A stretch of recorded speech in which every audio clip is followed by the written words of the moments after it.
지금 시각은 7시 26분입니다. 요즘처럼 추운 날이 이어지면 뇌졸중으로 병원을 찾는 환자가 늘어난다고 합니다. 겨울철에 특히 더 조심해야 한다는 이 뇌졸중. 아는 만큼 보인다 해서 오늘 한림대학교 춘천성심병원 응급의학과의 안무업 교수와 함께 자세히 알아보도록 하겠습니다. 네, 교수님 어서 오십시오. 네, 반갑습니다. 네, 뇌졸중. 네. 자, 어떤 질환인지 그리고 또 요즘 우리 강원 지역의 상황은 어떤지 먼저 좀 네. 살펴봤으면 좋겠습니다. 네, 뇌졸중이라는 말이 그 뒤에가 이제 증세 증자가 아니라 가운데 중자를 씁니다. 즉 이제 뇌 안에 뭔가 문제가 생겼다는 거죠. 그 문제에 이제 제일 많은 게 뇌혈관이 막히거나 아니면 이제 터져서 출혈이 되는 겁니다. 그래서 뇌혈관이 막히거나 출혈이 되면 한쪽에 마비가 오거나 뭐 언어 장애가 생기거나 의식을 잃거나 심하면 사망하게 되는 질환인 거죠. 뇌혈관 질환, 특히 이제 뇌졸중은 암, 그다음에 심장 질환, 뭐 폐렴 다음에 사후의 사망 원인을 갖고 있는 아주 우리나라에서 굉장히 흔하면서도 무서운 병입니다. 특히 이제 일교차가 한 10도씨 이상 벌어지는 늦 가을서부터 초겨울, 그러니까 12월, 1월 달에 이제 많이들 찾아오시고요. 강원도 같은 경우에 한 450명 정도, 한 달에 한 450명에서 한 500명 정도 12월, 1월이면은 응급실을 찾습니다. 70대가 가장 많은데요.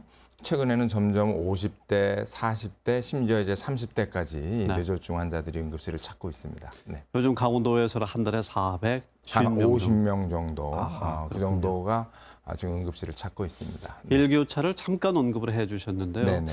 아니, 이 추운 시기에 이렇게 갑자기 다른 때보다도 더 증가하는 그 이유는 무엇입니까? 예, 우리 몸은 이제 이 본능적으로 추위를 딱 맞이하게 되면은 이 체온을 유지하려고 합니다. 그러면 그 체온을 유지하는 방법이 일단 혈압을 올리는 거죠. 그다음에 혈관을 수축시키는 겁니다.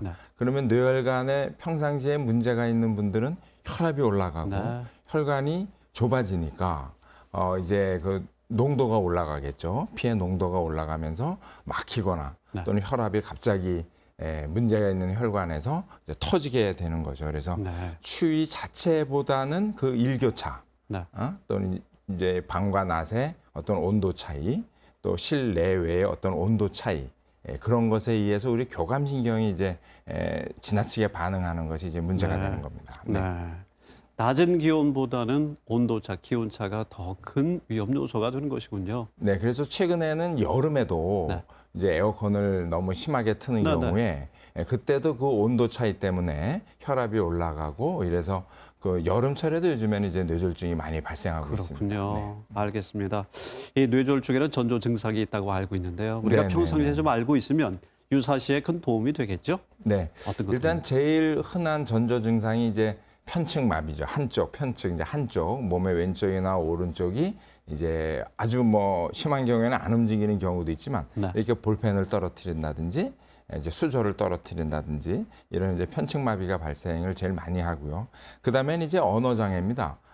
어떤 경우 이제 말을 하고 싶은데 말이 안 나오는 경우도 있지만 어떤 경우에는 이상한 말을 하거나 이제 말을 이렇게 더듬거나 알아들을 수 없는 말을 하는 경우가 있고, 그 다음엔 특히 이제 출혈 같은 경우에는 평생 한 번도 겪지 못한 정말 뭐 끔찍한 두통을 호소하면서 응급실에 오시는 경우가 있습니다. 뭐 정말 떼굴떼굴 구르기도 하고 아파서 정신을 잃는 경우도 있고요.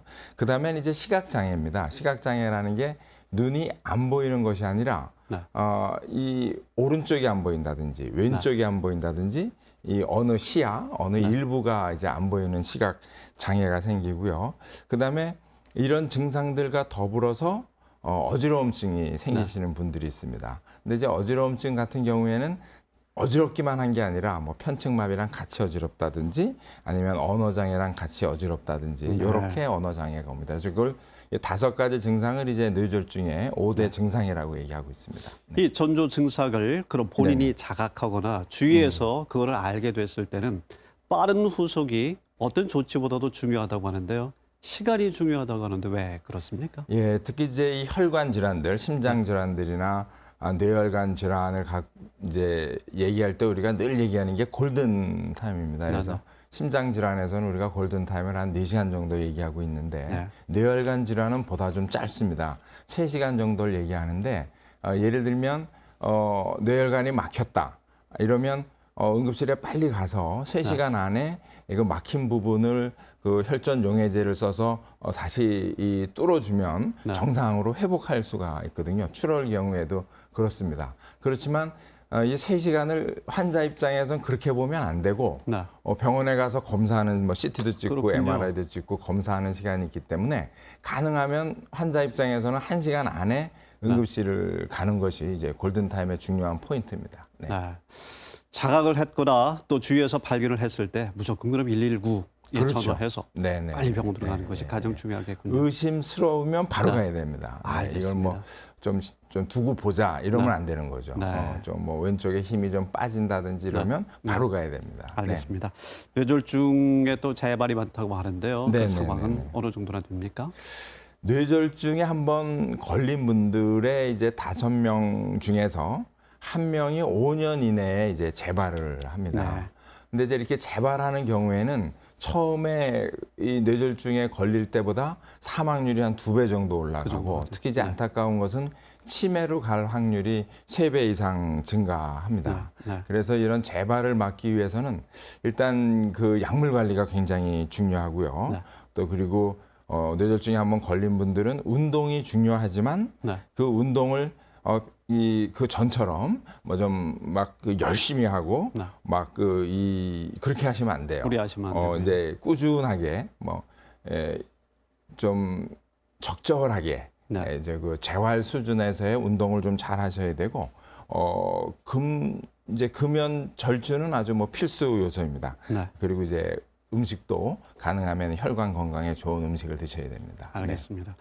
실내외 온도 차이가 큰 영향을 미칠 수 있기 때문에 추운 날씨에 낮은 기온보다는 온도 차이를 줄이는데 생활 속에서도 좀 유의를 하셔야 되겠습니다. 안목 교수님, 오늘도 말씀 큰 도움 됐습니다. 또 뵙겠습니다. 네, 고맙습니다. 감사합니다.